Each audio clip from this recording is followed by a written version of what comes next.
Hanin Bojo, Sego Tanse Kwekwe Kinawea. Greetings, my relatives. Grandmother Kim here, bringing greetings from the region that I'm tuning in from, the traditional and treaty territory of the Chippewas of Georgina Island. But I know that you are listening in from the treaty traditional territory of the Mississaugas of the Credit.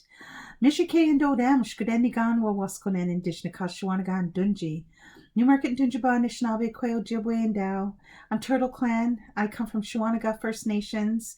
I identify as Ojibwe and Potawatomi, and it's my honor to share a story for the month of March, our second moon in our lunar calendar. And this is the time when we start to see the seasons change. In some areas, this is called broken snowshoe moon, where, you know, that in-between time, the slushy snow and water mixes with the remaining snow, and the days get warmer, and you know, the plants start to wake up.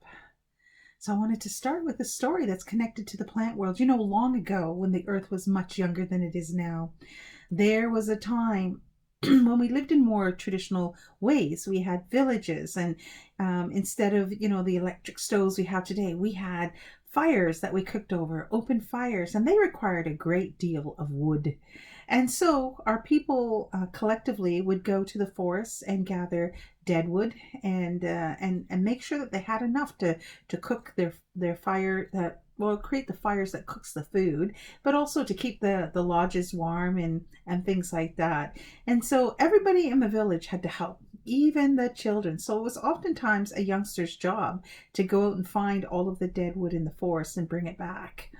And they'd make piles everywhere they went. Well, in this one family, this young man, he, you know, it was his job. His family gave him that job. You got to go get the wood.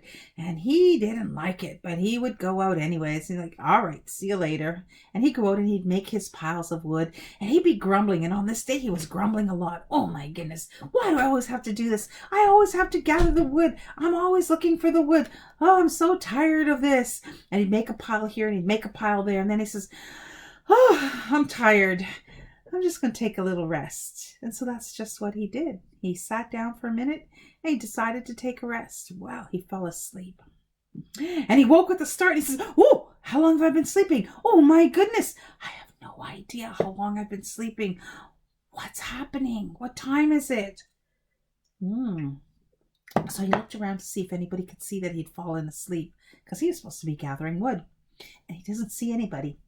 And he says, oh, I better hurry it up and get back to the village. So he reaches up against this tree that he's leaning on and grabs a branch to pull himself up in a hurry. And doesn't he break the branch right off the tree? It breaks off, and then something starts splashing out and hitting him on the head and the arm. And he's looking, and he's like, what's going on? What is that?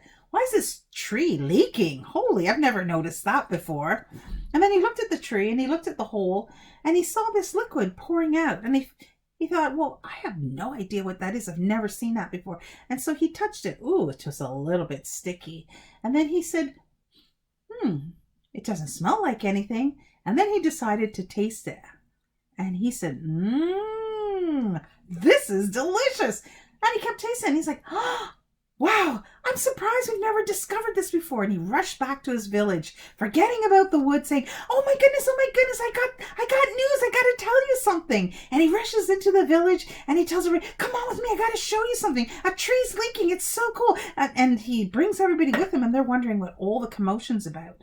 And his parents are like, where's the wood? And everybody follows him. They follow him over to this leaking tree. And as they all looked at the tree, they wondered, what the heck is coming out of there? And he said, look. And then he said, taste it. And everybody's like, ooh, we don't even know what that is. And he says, it tastes delicious. And so everybody touches it. They realize, oh, it's kind of sticky.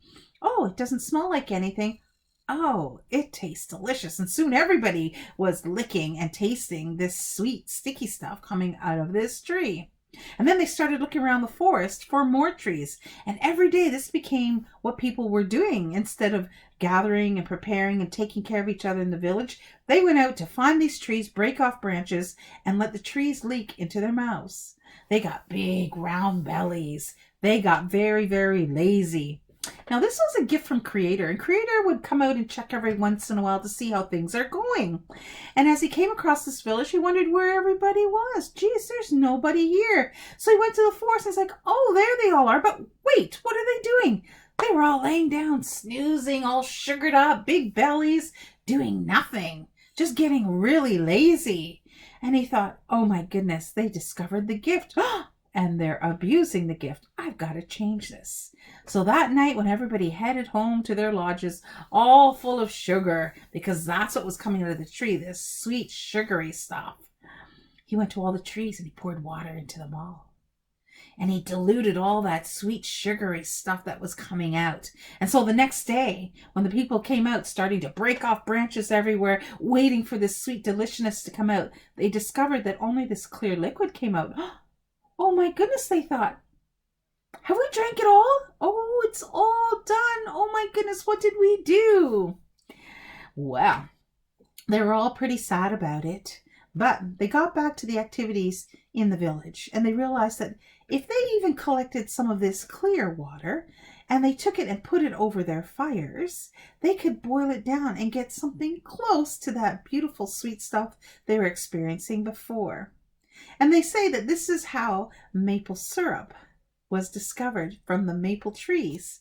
It used to leak in its finished form like syrup, but today it comes out as this beautiful, sweet, clear water. And we use that to heal our bodies. We use that to take care of each other and do this kind of deep cleanse after a long winter. And we work together as communities. We work really hard keeping the fires going, because if you've ever tried to boil down maple syrup, you will discover that it takes a long, long time and a big time commitment, and everybody needs to put some effort into that. So today we still do that. We still gather when the days get warm and the nights are cold.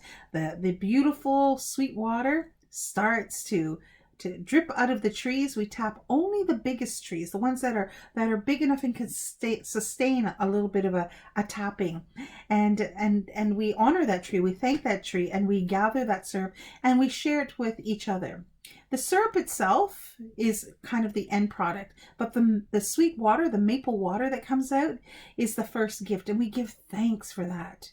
And we make sure that we share that with all those around us on a regular basis. So maybe the next time you go to the sugar bush, you'll remember this story and you'll picture that young man who broke off a branch and discovered maple syrup, and maybe you'll share that story with somebody around you. I hope you enjoyed the story. Be well, everybody. Maybe I'll see you next month. Bye-bye. Bon mon pis.